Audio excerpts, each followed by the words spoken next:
Hoje o programa está 100% feminino.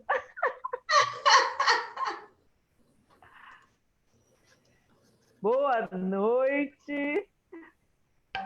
Boa noite. Sejam bem-vindos e bem-vindas à segunda live da Ceará Mundo Consultoria Criativa. Gente, nós temos muita coisa boa para hoje, dando continuidade às lives da Ceará Mundo.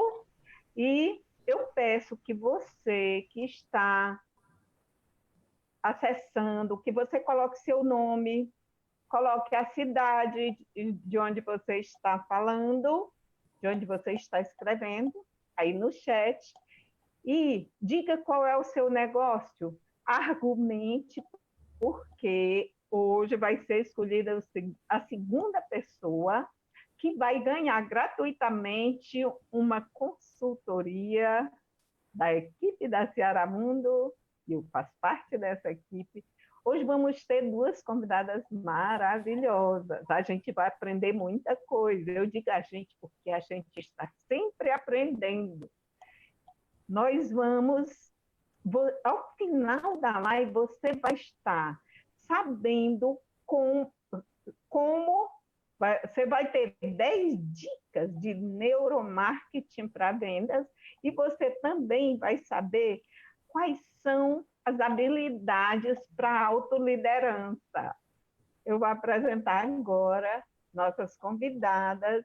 Eliette Lopes é advogada, biodanceira, poeta. Eliette tem uma experiência em desenvolvimento humano muito grande. Vai ser a nossa primeira convidada. A segunda, Micaela Tavares. Micaela, seja bem-vinda, Eliette. Micaela, ela é diretora da Ceará Mundo, consultoria criativa, diretora de marketing. Ela é especialista em marketing digital e neuromarketing. Você vai já saber o que é neuromarketing e o que é também a autoliderança. Então, não esqueçam de argumentar qual é o seu negócio ou, se você não tem um negócio, qual é o seu sonho. Se você diz, Norma, eu não tenho negócio.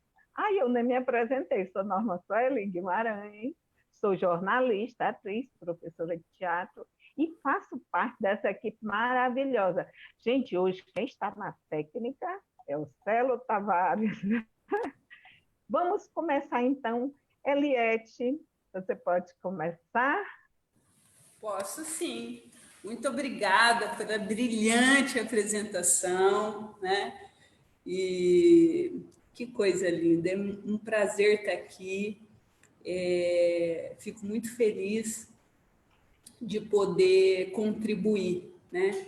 Eu acredito que a forma que a gente mais aprende é quando a gente ensina, né? Então, é um privilégio estar aqui para falar hoje de autogestão, né? Autogestão. Mas o que tem a ver autogestão com a minha necessidade, com a necessidade da minha empresa, com esse momento que eu estou vivendo? O que tem a ver autogestão com marketing, né? Como que a gente junta essas duas coisas? Por que essas duas coisas estão juntas, né? O que tem a ver isso? Eu trouxe um conceito de marketing que fala assim, que o marketing ele é um conjunto de atividades que envolve o processo de criação, planejamento, desenvolvimento de produtos ou serviços que satisfazem a necessidade do consumidor, né? Então, quando a gente olha para esse conceito, aonde nesse conceito que a gente não encontra a comunicação, né? A comunicação está em todo o conceito. Né? No comércio, o que a gente faz? A gente identifica uma necessidade e trabalha para produzir a satisfação daquela necessidade. Né? E tudo isso é feito através da comunicação. Né? E quando a gente traz, então, a autogestão, na realidade, a gente está falando sobre comunicação interna, comunicação dos meus recursos internos, né? Para que eu tenha uma boa comunicação externa, eu preciso ter uma boa comunicação interna. Então, hoje a gente vai falar do quê, né? De como gerir esses recursos internos. Como gerir isso, né? Então, eu gosto de tratar aqui de alguns conceitos, né? Porque tudo começa pela clareza do que eu busco. A clareza do que eu busco. Então, se eu busco ter uma boa comunicação, é importante que eu tenha clareza, né? Do que eu sinto, clareza do que eu quero, para que eu possa escolher conscientemente, né? Então, a autogestão é a habilidade de gerir recursos internos, a capacidade de se conduzir conscientemente pela vida, né? Isso é a tradução do quê? É a tradução da autonomia. O que é autonomia? É essa habilidade de se autogerir, né? De fazer escolhas conscientes. É o direito de escolher, a habilidade de gerenciar emoções, né? Como assim? Eu gosto de lembrar de uma história, eu tenho uma história assim, de muitos fracassos. Eu fracassei muito. Eu tinha um ciclo, minha vida sempre foi cíclica, sabe? De 5 em 5 anos, OLET e na falência, sabe? Quando eu achava que agora eu vou ficar bem, agora é estabilidade total, 5 anos, caía. Falência. Olha a Eliette tendo que começar do zero de novo. Né? E a minha vida foi muito cíclica até os 32 anos. Aos 32 anos, na minha última falência, eu me desequilibrei tanto que eu avancei na minha sócia. Oi, Eliette. Oi. Tudo bem, Norma? Na minha última caída, na minha última falência, o que aconteceu? O meu desequilíbrio interno foi tão alto que eu cheguei a agredir a minha sócia. Eu tinha um escritório de advocacia e uma das nossas discussões, eu agredi a minha sócia, inclusive fisicamente. E isso, para mim, foi assim o meu fundo de poço, né? O meu desequilíbrio total, a consciência do meu desequilíbrio total. Né?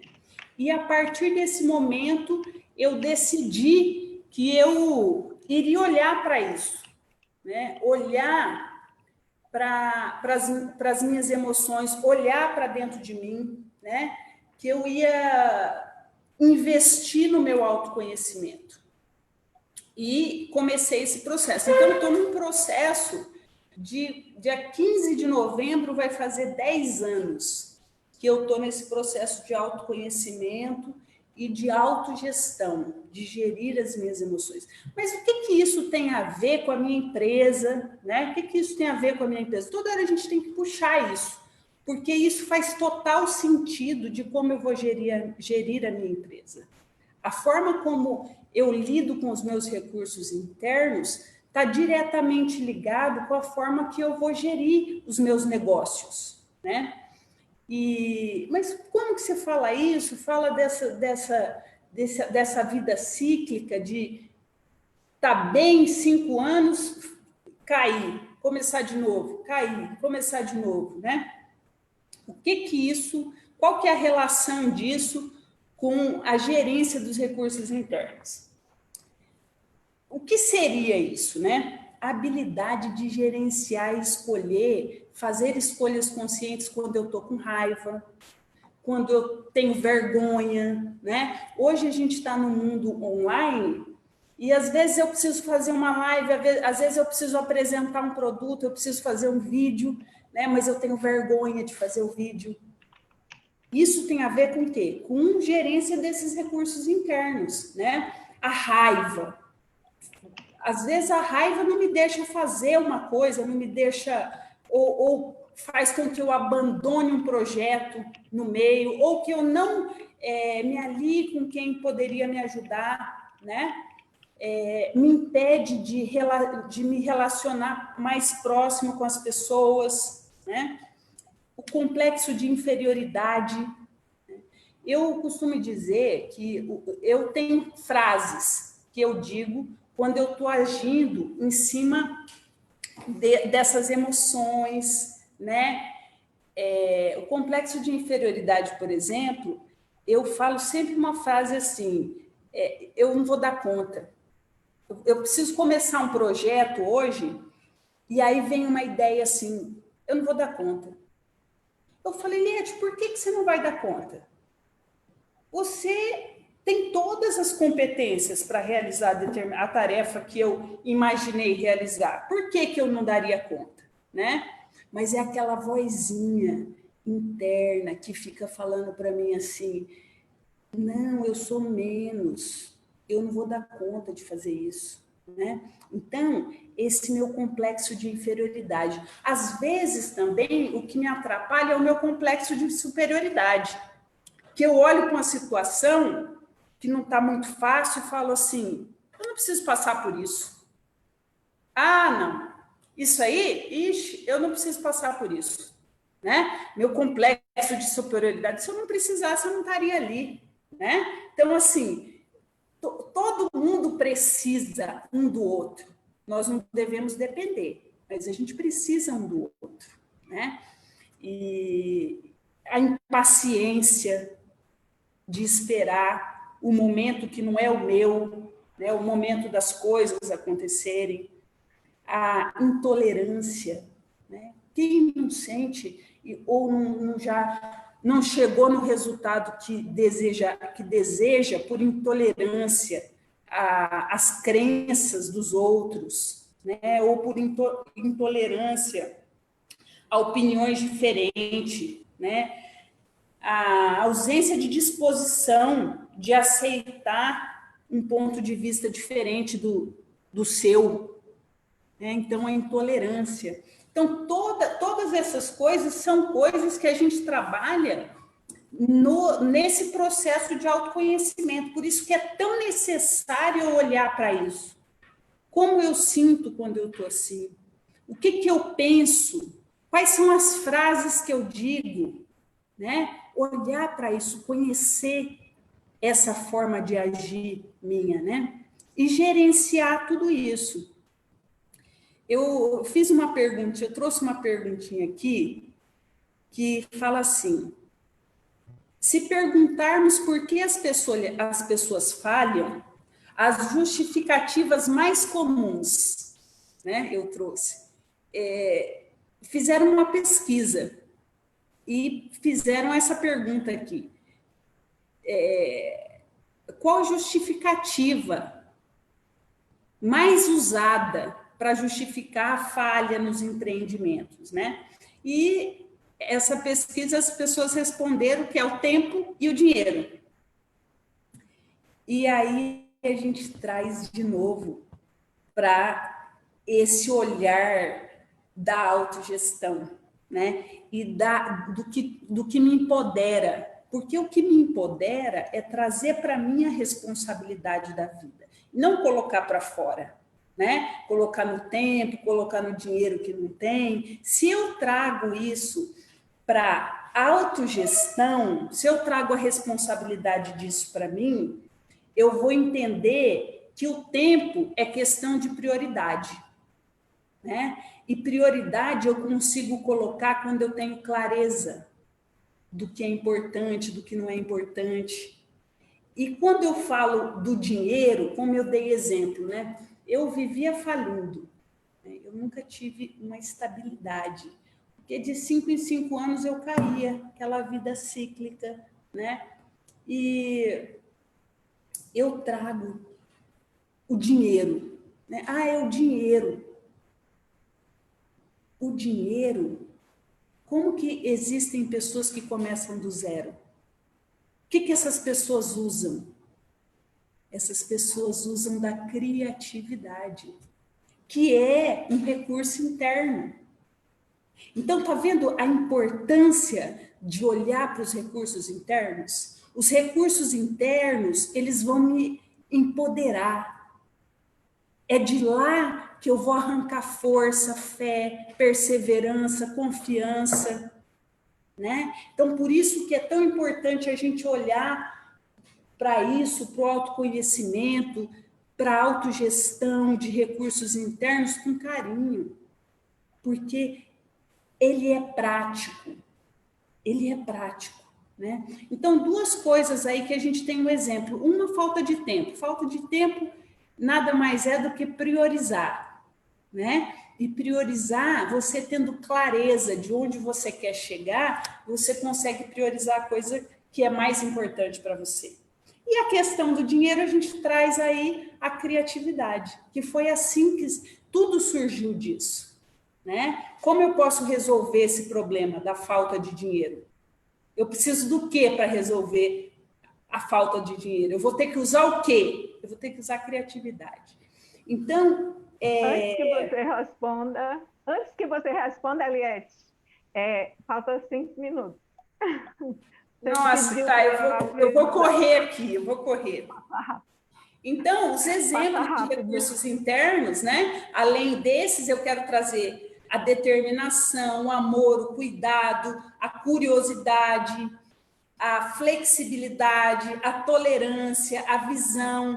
Tudo isso são recursos internos, que a única coisa que a gente precisa, todo ser humano tem todos esses recursos, a única coisa que ele precisa é acessar. Então, eu acho legal também a gente trabalhar isso, porque são dádivas, né? Que todos nós temos. Não é prioridade de um, né?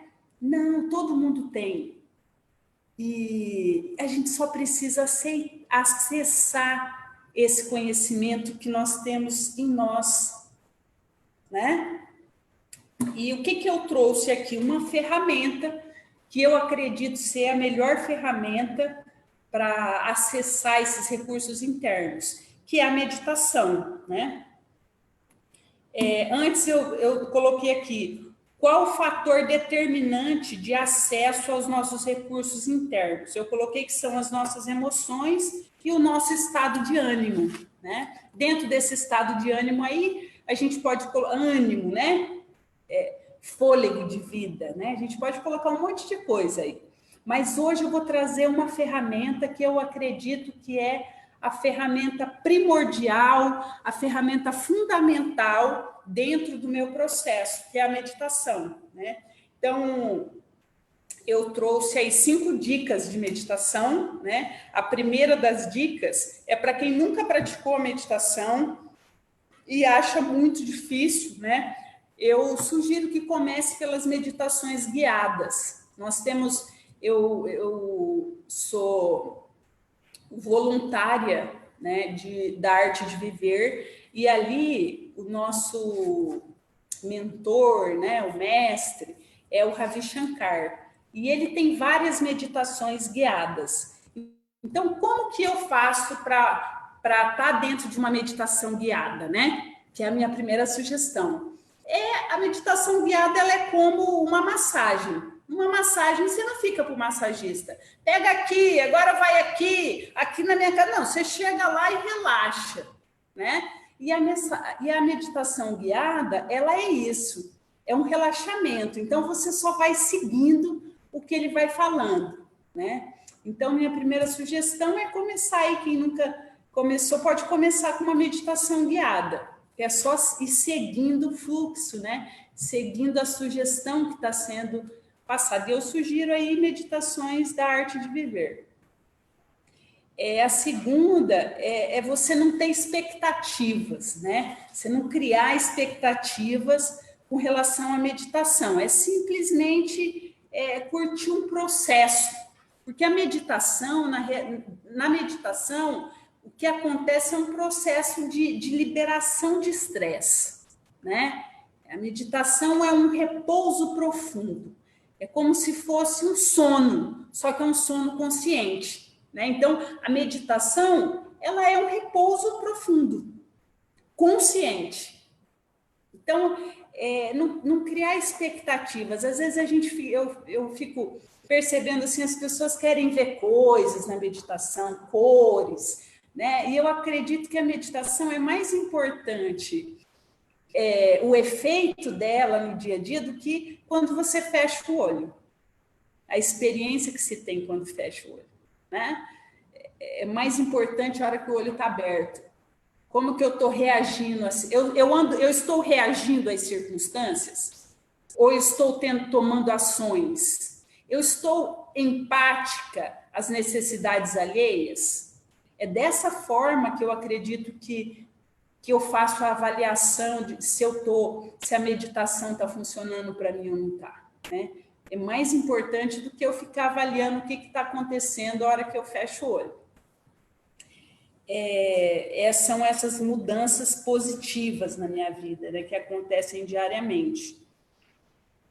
Então, a meditação guiada, segundo, não ter expectativa, a mudança positiva que acontece diariamente na minha vida. E a quarta, o desprendimento de desejos, uma sensação de desapego, sabe? Desapego com o resultado. O resultado para de me controlar, né? Eu continuo desejando, mas o desejo não me governa mais, não me cega mais, né? Então, é uma das dicas que eu dou assim, para quando a gente está meditando, efeitos que acontecem, coisas que vão acontecendo, né? Você ganha até autonomia com relação aos seus desejos, né? E o conforto enquanto medita, esse aqui é muito importante, né? Ter conforto enquanto a gente medita. O conforto é tão importante quanto sentar com a coluna ereta, né? A gente pede para sentar com a coluna reta e você pode apoiar, né? Se isso te trouxer conforto. Então, o conforto é tão importante quanto uma coluna ereta, que a meditação é a arte de não fazer nada. Essa frase é do Ravi Shankar, né? A meditação, ela é um repouso consciente. Então, 3 coisas que são importantes na hora que eu sento para meditar. 3 coisas importantes. Primeira, eu não quero nada. Quando eu sento para meditar, eu não quero nada. Eu não quero nada. Segunda, eu não faço nada. Né? Eu não quero nada, a gente já foi lá na primeira coisa, né? Não ter expectativas. Então, eu não quero nada aqui. Não quero ver luz, eu não quero nada. Então, sem expectativas. Eu não faço nada. Nesse momento, eu não vou fazer nada. Então, eu não faço nada e eu não sou nada. O que quer dizer esse eu não sou nada? Quer dizer que eu deixo todos os estereotipos que eu já coloquei sobre mim. Ah, eu não consigo meditar. Ah, eu sou acelerada, eu sou hiperativa, eu sou isso, eu sou aquilo. Não, tudo de lado. Eu não sou nada. Então, eu não quero nada, eu não faço nada e eu não sou nada. Sentou, se fizer 1 minutinho está valendo, se fizer 2 minutinhos está valendo, e é isso. Eu espero ter contribuído. Um beijo no coração e obrigada pela atenção de vocês. Muito obrigada. Muito obrigada. Estão me ouvindo? Minha imagem congelou. Obrigada. Agora, gente, a gente vai ouvir Micaela. Se você entrou agora, tem muita gente entrando nesse momento. Se você entrou agora, você vai lá na página da Ceará Mundo, que vai ficar gravada a live, e você vai pegar todos esses passos. Agora você vai ter 10 dicas para neuromarketing de vendas, com Micaela Tavares. Fale aí, Micaela. Boa noite, boa noite. Obrigada, Norma. Eliette estava aqui vidrada, viu? Ouvindo aí as suas dicas. Eu confesso que é um desafio a meditação, mas que ela realmente traz resultados incríveis, extraordinários para a nossa vida, né? Então, amei as dicas. Obrigada pela sua contribuição, viu? Nesse momento de hoje. Mas vamos lá, gente. Vamos conversar um pouquinho sobre neuromarketing. Hoje nós elencamos aqui algumas dicas. Nós não vamos aqui explicar o porquê de cada dica, né? Mas a nossa função maior é dar dicas que sejam alcançáveis, não é explicar a ciência em si do neuromarketing, mas como você pode aplicar ela de forma bem prática e que realmente gere resultados para você. Mas aí, veja só, quando a gente fala de neuromarketing, é importante a gente pensar o seguinte, eu sempre digo assim que nada é por acaso. Nada é por acaso, uma cor não é por acaso, um ato não é por acaso, não é por acaso que a praça de alimentação no shopping é no 3º piso, né? Então, tudo tem aí o seu quê por trás. E não é por acaso que algumas pessoas vendem e outras não, não é verdade? Então, algumas estratégias fazem diferença nesse processo. E eu posso dizer de forma muito assertiva que você pode ser um grande empresário, pode ser um microempresário, pode ser trabalhar com infoproduto ou pode vender a sua própria imagem. Essas dicas não têm um nicho específico, independente do que você venda e do formato que você trabalha, ela com certeza vai ser útil para todos vocês, né?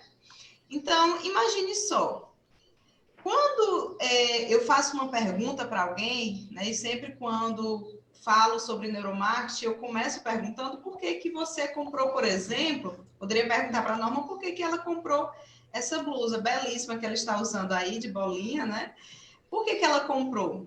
E logo quando eu faço essa pergunta para uma pessoa, racionalmente a pessoa me dá justifica. Ah, porque ela é bonita, eu gostei, né? Achei interessante, me deixou mais empoderada.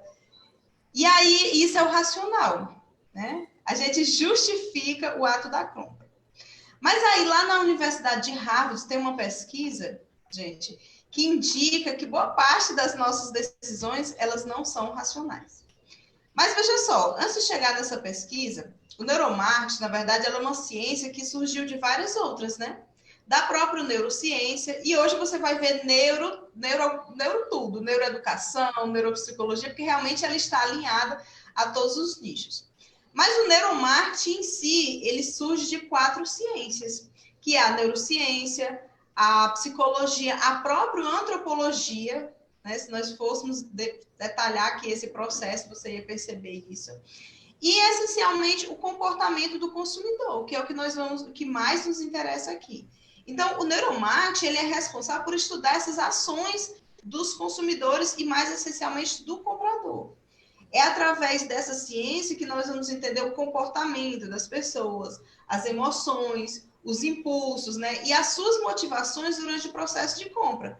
Porque o interessante é que quando eu faço a pergunta para a pessoa, como eu coloquei agora há pouco, a pessoa me justifica uma resposta racionalmente. Mas o neuromarketing, ele explica exatamente as emoções, as motivações reais. É o que realmente é real por trás do processo de compra, né? E aí o marketing, o neuromarketing, ele também vai estudar essa relação do mercado com o marketing.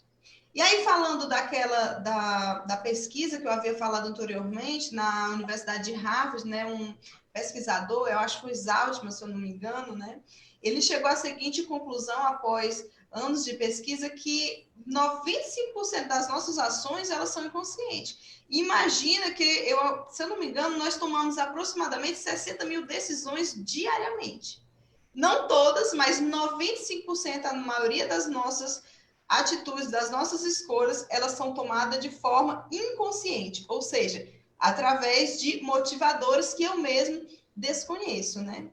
Agora, algo ainda muito interessante dentro dessa mesma pesquisa é que 85% dessas ações, dessas 95%, 85% são emocionais.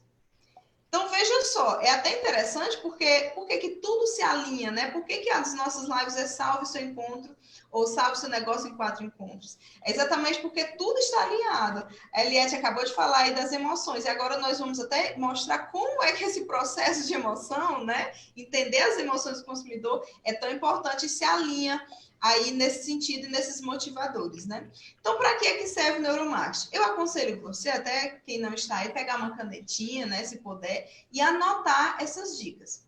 Mas antes da dica, para que é que serve o neuromarketing, né? Nós fazemos inúmeras, quando nós vendemos um produto, a gente trabalha com mensagens publicitárias, nós fazemos promoções, né? Enfim, nós comunicamos esse produto através de preço, promoção, estratégias de marketing, enfim. E aí o neuromarketing ele vai fazer o quê? Avaliar a eficácia dessas nossas mensagens publicitárias, né? É através do neuromarketing nós vamos obter os dados para orientar melhor a nossa estratégia e formatar melhor a nossa estratégia de forma que a gente realmente consiga se comunicar, se conectar com a emoção do consumidor. Porque eu posso muito bem dizer assim, olha, Micaela, é muito fácil. É só eu perguntar para o consumidor o que ele quer, o que ele espera de mim, o que ele deseja. Mas não é só isso, né? Porque o que eu acabei de dizer lá, mas no início, é que 95% das nossas ações, elas são irracionais. Logo, se eu fizer uma pergunta para o consumidor, ele vai me dar uma resposta racional. Por isso que o neuromarketing é importante, porque ele traz os reais motivadores para a compra, né? E aí, no neuromarketing, eu consigo entender as reais necessidades do consumidor, que é tão importante. Tá certo? Vamos lá para a nossa dica, então, né?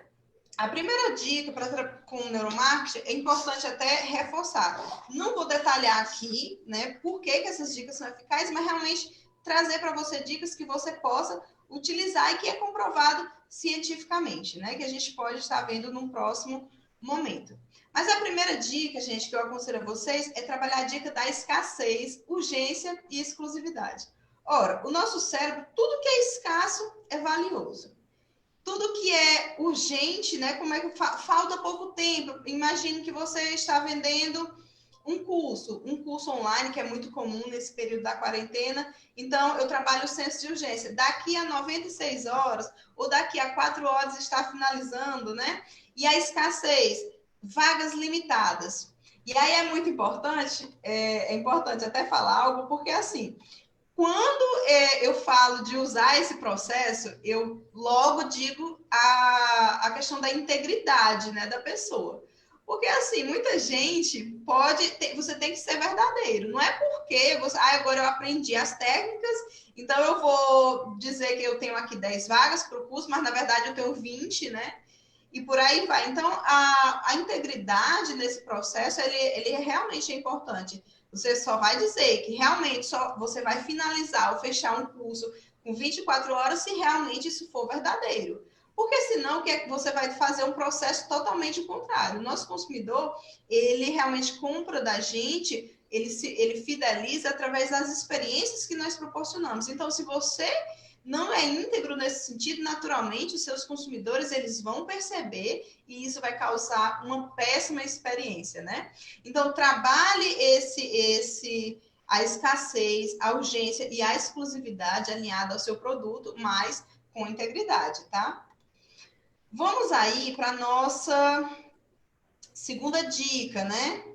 Sim, ó. Eu até coloquei aí para vocês o seguinte: a urgência ela gera motivação, né? E a motivação é o que gera a ação. Então, por isso que ela é tão importante, ok? A nossa segunda dica, gente, que eu quero passar para vocês é as opções de compra. É muito comum nós chegarmos, né, num restaurante, numa hamburgueria. Hamburgueria é uma coisa incrível, tem 50 opções, né? Então, por que a opção de compra é algo assim essencialmente importante falar aqui nessas dicas de neuromarketing? Porque o nosso cérebro, ele não nada que é confuso, muita informação, muitas opções, você acaba por não escolher nada, você levanta e vai embora. Ou então, se você estiver num restaurante que tem um cardápio com 50 opções, você vai olhar para aquele cardápio e vai escolher o famoso bife com ovo ali, certo? Que é o mais tradicional. Por quê? Porque você já chega estressado depois do trabalho, você vai fazer uma compra e você ainda tem que passar pelo processo de escolha. Então, vamos facilitar a vida do cliente, né? A gente não quer pensar ainda no que tem que escolher. Se você colocar ali poucas opções, isso vai facilitar bastante a vida do cliente. E aí nisso eu sempre digo, menos é mais. Quanto menos, né, você der as poucas opções, provavelmente você terá uma venda mais eficiente. É importante, eu posso até dar aqui alguns exemplos para vocês. Por exemplo, o McDonald's, eu falei de hamburgueria, né? Então, o McDonald's, o Burger King, por exemplo, né? Se você pegar o cardápio do McDonald's, do Burger King, você vai ver que tem de 9 a 11 opções no máximo. Então, você senta ali no Burger King, senta no McDonald's, você já sabe exatamente o que vai escolher. Não tem estresse, não tem nada, né? Já sabe ali o que vai escolher. Isso também numa loja. Tem muita loja que acha, até de roupa mesmo, né? Acha que mulher vai colocar um monte de roupa e que vai dar certo, a pessoa vai lá, mas na verdade não. Isso gera um estresse, causa uma confusão e a gente acaba por não escolher. Aí você diz assim, mas Micaela, eu sou dona de uma loja online, né? Eu tenho, sei lá, 10 mil, 15, como é que eu vou fazer isso, né? Quando eu falo menos é mais, eu não estou dizendo que você vai diminuir a quantidade dos seus produtos. O que eu estou querendo dizer aqui é que é a forma como você apresenta os seus produtos. Dentro de uma loja física, por exemplo, de roupa feminina, você não tem que botar tudo à mostra, não. Você pode ter 20 mil itens ali, mas colocar ali 3 opções à mostra, de forma que a pessoa não fique confusa, né? E aí é interessante, por exemplo, a Apple é, né, demais. Se você entrar agora mesmo no site da Apple, você vai ver que ele vai ter lá 4 modelos de iPhone diferentes, né? E até pouco tempo, se eu não me engano, ele tinha apenas 3 modelos. E mesmo na questão de armazenamento, ele vai ter aí três formas diferentes de armazenamento, né? 3 espaços, enfim, a diferença é muito pouca entre eles. Isso facilita demais a vida do cliente. Então, quem vai lá comprar já escolhe rapidinho, o processo é muito claro, muito eficiente e muito rápido. E é interessante, eu até falei que a Apple tinha 3 até pouco tempo, né? O 3 ele é considerado um número aí que é, inclusive, o número mágico, né? Muita gente usa o 3, né? Em outro momento a gente pode até conversar mais sobre isso. Mas ter 3 opções é muito interessante. Depois a gente pode até explicar o porquê disso, né? Dentro desse processo. Então, menos é mais. Vamos colocar poucas opções e facilitar a vida dos nossos clientes realmente, né? Olha, a quarta opção, aliás, a terceira, né? Estamos na segunda. A terceira é a prova social. Gente, o comportamento das pessoas, ele é mais inclinado, aliás, o ser humano ele é mais inclinado a adotar os comportamentos de compra de pessoas semelhantes, né? Então, por exemplo, principalmente se você vende um produto que não é palpável, uma prestação de serviço, por exemplo. Então, você precisa provar para as pessoas que outras pessoas já passaram por aquele processo, que é um processo eficiente, né? E aí a gente gosta, na verdade, é uma validação social, né? Inclusive, isso influencia o processo da compra. A pessoa valida isso ali, ela entende que aquilo realmente é importante, que outras pessoas... Porque, de acordo com a teoria da comparação social, o ser humano, né, nós nos sentimos a necessidade de avaliar os nossos comportamentos em comparação com as outras pessoas. Se as outras pessoas pensam da mesma forma, né? Se outras pessoas experimentaram, aí a pessoa se sente, inclusive, seguro para adquirir um produto ou um serviço. Então, a validação social é extremamente importante, né? E aí você pode fazer aí de várias formas essa validação social, né? De repente, através de vídeos, né? De depoimentos, de alunos, ou de pessoas que usaram esses produtos, né? As pessoas, apesar de querer se sentir... Você vai até dizer assim, mas isso não vai de encontro lá com a primeira dica que você deu, não, Micaela? Que é da dica da exclusividade, né? Que a pessoa quer se sentir exclusiva. Mas, ao mesmo tempo que a pessoa quer se sentir exclusiva, né? Ela também quer ser diferente, mas pertencer a um grupo. Ela quer se sentir parte de algo. Então, quando ela vê que outras pessoas fizeram, ela quer também fazer parte desse processo, né? Fora que é um processo de validação também, tá? Então, isso é uma dica super importante. Vamos lá para a nossa quarta dica, gente, que é a psicologia das cores. Até falei lá no início que nem as cores são por acaso, né? Então, as cores, quando ela influencia no processo de compra também, né? É por isso que, por exemplo, a maioria das lanchonetes usam vermelho e amarelo, né? Porque o vermelho aí estimula a fome, a pessoa se sente conectada, né? E aliás, o vermelho estimula o consumo, né? E o amarelo dá fome, enfim.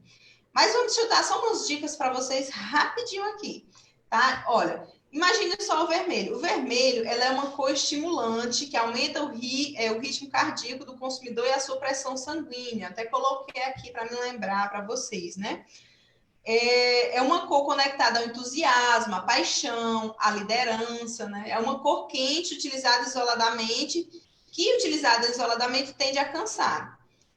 No caso da cor amarela, é uma cor que vai transmitir reflexão, decisão, calma. É por isso que você, por exemplo, tem aí um produto que tem a ver, que é um produto que tem que passar mais força, liderança, né? Então você vai escolher, por exemplo, o amarelo. Aí já não vai se conectar muito ali com o que você quer transmitir para o teu, né, consumidor, que aí o amarelo já vai trazer essa calmaria para a pessoa, mas ao mesmo tempo o amarelo estimula a ação, o conhecimento, a vontade de aprender, né? Gerar alegria, entusiasmo, e também é uma cor que pode prender a atenção do consumidor e atrair compradores impulsivos, né? Então, por isso que ela é tão utilizada, tanto em várias áreas do comércio, aí o amarelo sempre está presente, né? No caso da azul, gente, é uma cor já que transmite a tranquilidade, a serenidade, né? A harmonia, clareza. Uma das cores relacionadas à credibilidade, enfim. Então, é uma cor, como ela é uma cor que traz mais tranquilidade, logo ela é uma cor que também diminui a pressão arterial do consumidor. Tá? Então, se você quer. Olha, pronto. Qual é nesse sentido? Imagine bancos. Geralmente, bancos, né? Tem esse tom do azul, já perceberam isso? Exatamente, né? Porque tem isso, a questão da credibilidade, a questão da calmaria, deixar a pessoa mais tranquilo para tomar as decisões mais acertadas, né? Então, raramente você vai, o banco vai ter ali tem um azulzinho na parte de dentro, meio que por fora tem, né? Mas dentro vai ter ali uma cor que transmite uma certa calmaria. Né? Então, por exemplo, só mais uma aqui, o lilás, né? É uma cor que utilizada para transmitir sabedoria, é a cor da realeza, da espiritualidade, traz também o efeito de relaxamento, né? Algumas empresas que usam isso, empresas de beleza, estética, empresas ligadas ao esoterismo, por exemplo, ou até mesmo porque o lilás, ele atrai produtos compradores mais sofisticados, né? Mais exigentes. É interessante isso. Já o verde também tem a ver com o relaxamento, a tranquilidade, né? E é também uma cor que transmite confiança e muitas vezes pode transmitir introversão. A branca, né? Transmite paz, está ligado à saúde. Você não vai ver um hospital de vermelho, né? O hospital geralmente é branco, né? Decoração estética, transmite paz também. E o preto, gente, pode transmitir depressão, luto, medo, raiva, mas também é uma cor associada aos produtos de luxo, né? Então, quando você vê, por exemplo, uma boutique, uma coisa assim que tem aqueles produtos mais sofisticados, você vai ver que tem um preto ali para dar aquele quê de sofisticação, tá? Então, o preto ele geralmente pode ser combinado quando ele está alinhado a esses produtos sofisticados, para não passar só transmitir depressão, medo, né? Ele geralmente é combinado com dourado, prateado, branco, né? Por isso que é importante, tem mais cores aqui, mas deixa para a próxima. Por isso que é importante, assim, claro que eu falei, mas assim, as cores, essas dicas, elas podem variar de acordo com os tons. Se o tom mais escuro do verde transmite uma informação, o tom mais claro outro, e por aí vai. Então, você vai, estuda as cores, vê quais são as duas cores que podem se alinhar ao seu produto, ao seu serviço, aquilo que você quer transmitir, que vai fazer toda a diferença, tá? A quinta, né? A nossa quinta dica aí é a ancoragem de preço. Eu até falei para vocês que o 3 é o número mágico, né? Então, a ancoragem de preço é algo interessante porque, assim, as pessoas gostam de comparar Para saber se um produto é bom, como é que eu faço? Eu comparo esse produto a um outro produto. Não é mais ou menos assim? Saber se alguém é bom, eu já normalmente comparo um serviço com outro serviço. É assim que nós fazemos. Então, a coragem de preço ele está relacionada a isso, a uma comparação. Imagine que você vai no cinema, e quem vai ao cinema come pipoca, né? E aí você vê aquela pipoquinha de dois reais, pequenininha, tem a pipoca, vamos supor, 4,50, e aí você tem a média de 2,80. Qual é que você escolhe? Você tem uma bem maior ali de 2,80, você vai ter uma de 2 reais. Você pensa assim, você acaba escolhendo qual? A do meio, né? Ou logo a grandona de 4,50, nunca a menorzinha, porque você pensa assim, nossa, por que eu poderia pagar um pouquinho a mais e receber um montão assim, né? Então, esse a ancoragem de preço é bem interessante, porque, na verdade, é você estabelecer um comparativo para que a pessoa realmente compre. Imagina um hambúrguer assim de 60, aí tem um outro hambúrguer que no outro vai ter ali 2 carnes, né? Para quem gosta de hambúrguer aí, que é 6,30. Lógico, você compra logo de 6,30. Então, na verdade, o outro é só para você dar oportunidade ao cliente fazer um comparativo e convencer ele de comprar o produto mais caro. É assim que funciona, né?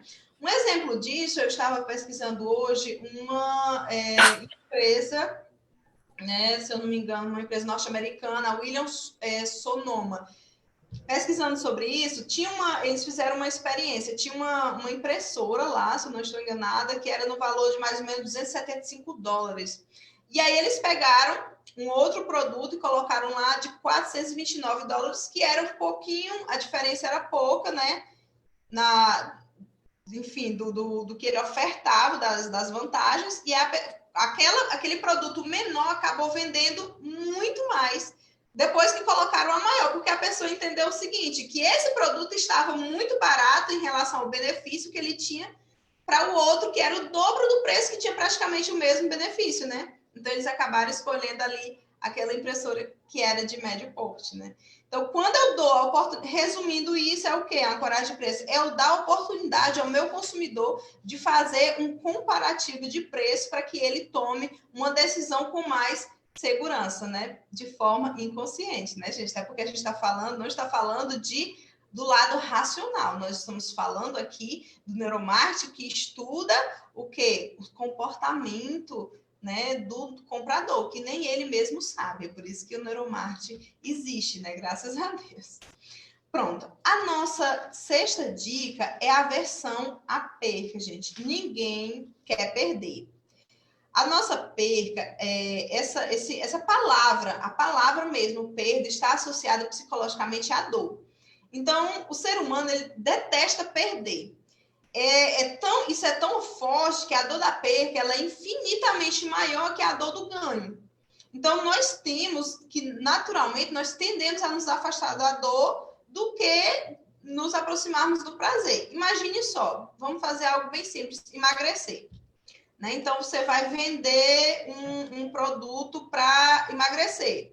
Então, você coloca lá, qual seria o mais interessante? Perca peso. Perca 10 quilos em 2 meses, não sei, né? Aquelas propostas assim milagrosas.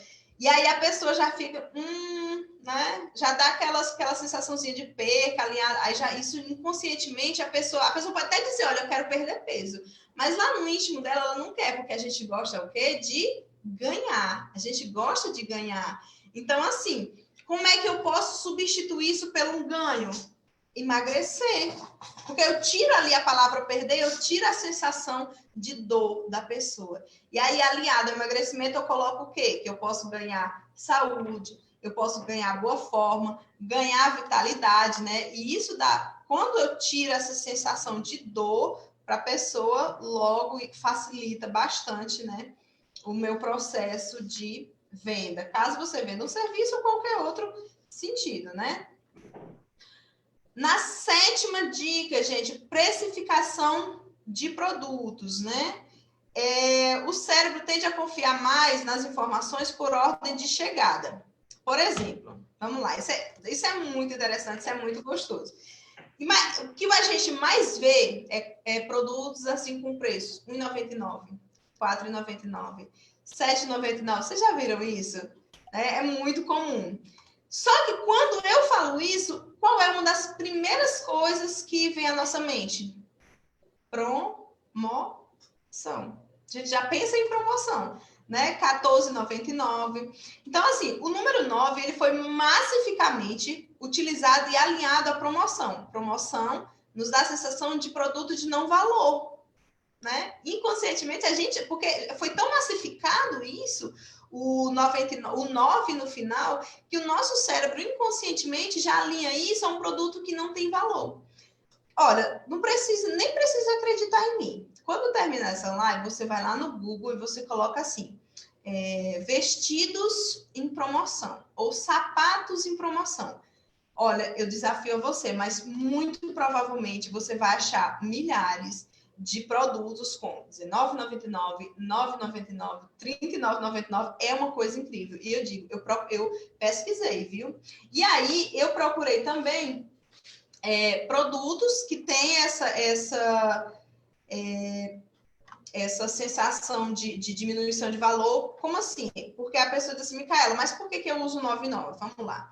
Ao invés de eu colocar R$5, eu coloco R$4,99. Porque se a pessoa ela olha o preço pela ordem de chegada, o 4 é menor do que o 5. Então, o 4 é menor do que o 5. O meu cérebro detecta realmente o primeiro número, né? Então, se o 4 é menor do que o 5, o produto é mais barato. É assim que a gente pensa para poder colocar um 99 no final.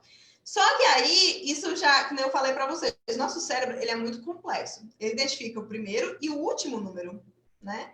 E o do meio vai que meio que automaticamente. Experimenta fazer assim, você pega um texto, você coloca a primeira letra e a última letra na ordem certa e embaralha todas as letras do meio. Você vai conseguir ler o texto completo. É uma coisa incrível, porque a gente vai no automático.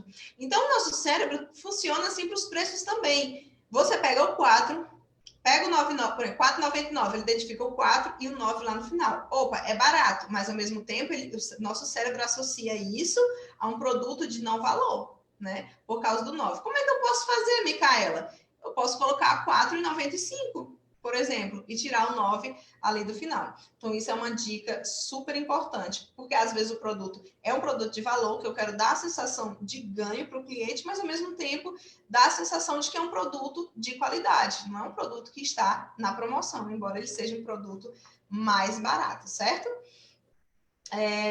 E vamos lá. Ah, gente, falta 5 minutinhos, já estou aí na... Eu percebi, viu? Tô quase, tá bom? Olha, eu estava na 7ª, na 8ª dica aí para vocês, gente, redução do medo. Existe assim uma questão, nós podemos comprar por medo de perder e também nós podemos deixar de comprar por medo de perder. E aí você dizia agora, né? Como é que eu faço isso se isso acontece nesses dois viés? Como é que eu posso fazer? E aí como é que você pode fazer isso para o cliente? Você vai usar aquela dica que eu dei lá no começo, que é da prova social. Eu tenho que trazer para a pessoa um produto que seja palpável, de forma que ela realmente não tenha medo de comprar, que ela saiba que vai ter uma entrega, uma experiência excelente com o produto. Como é que a gente faz isso? Com as provas sociais, né? Através de depoimentos, enfim, uma série de fatores, né? Você pode até pesquisar como fazer isso.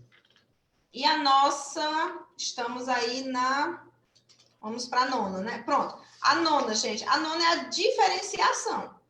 Nós não gostamos de coisas repetitivas. O nosso cérebro não gosta. Se é uma coisa do mesmo jeito, a gente já tem uma certa rejeição. A gente gosta de algo que é diferente. Deixa eu dar um exemplo para vocês. Vocês lembram de acho que era podzinho da Apple, né? Que foi muito rejeitado no começo, certo? Porque era um produto feio, que as pessoas, é diferente, é feio isso, né? Esse produto não vai ser legal.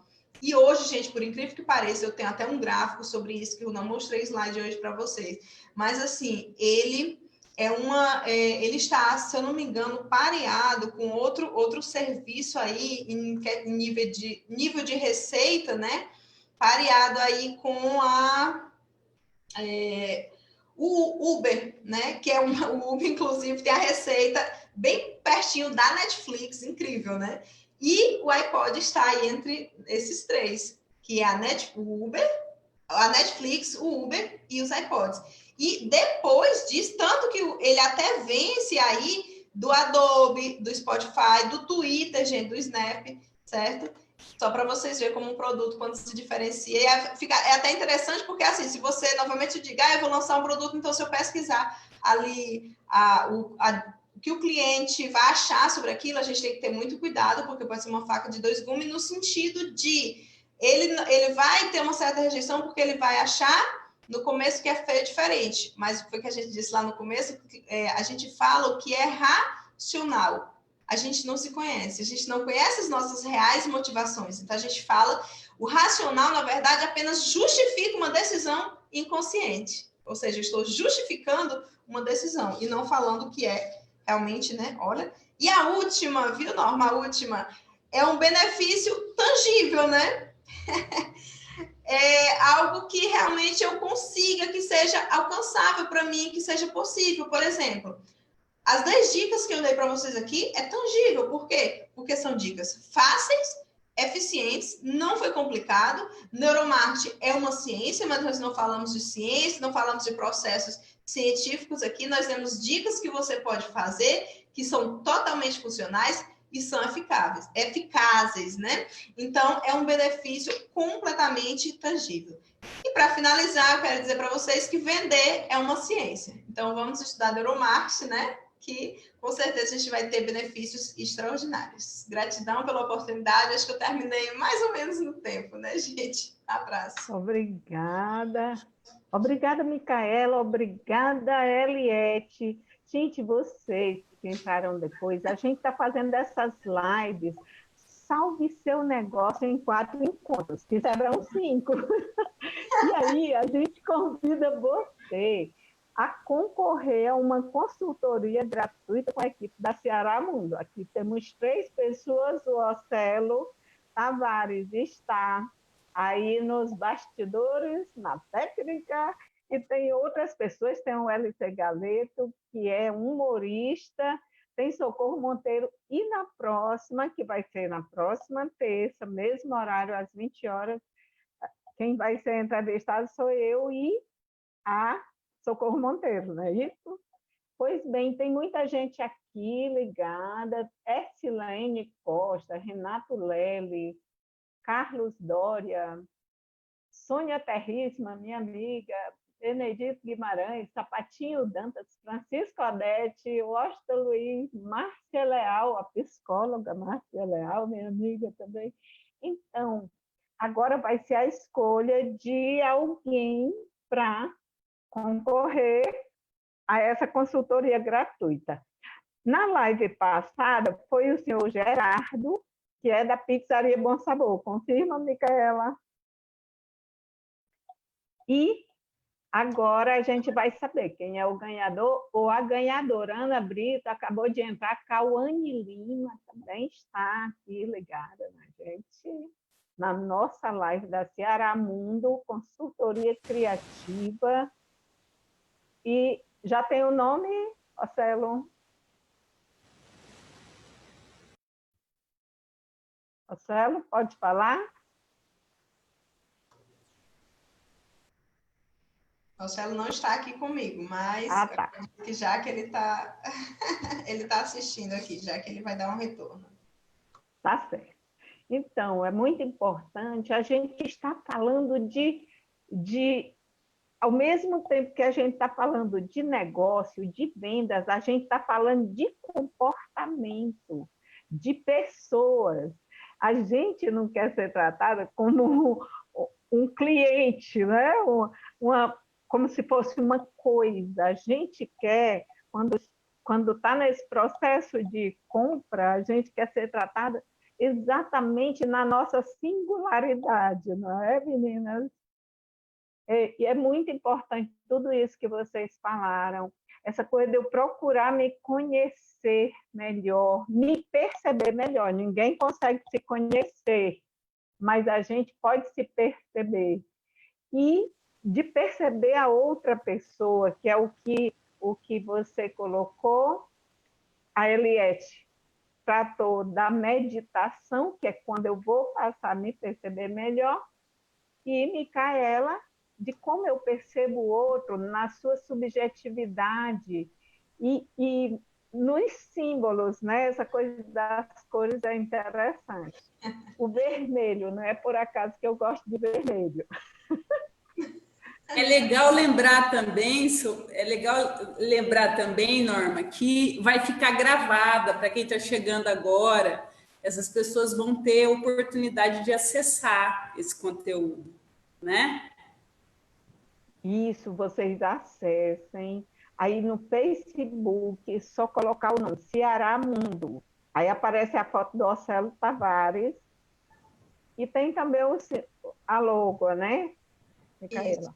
Uhum, E a exato. gente está fazendo esse trabalho, porque nesse novo momento, nesse momento de pandemia, tem situações que a gente precisa aprender a lidar, e aí fica um turbilhão que a gente às vezes não sabe como lidar. A gente não, no momento que a gente está no isolamento físico, a gente precisa perceber o outro melhor e se perceber melhor.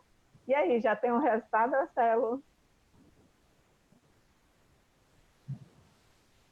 O Celo está aqui com a gente, né? Opa!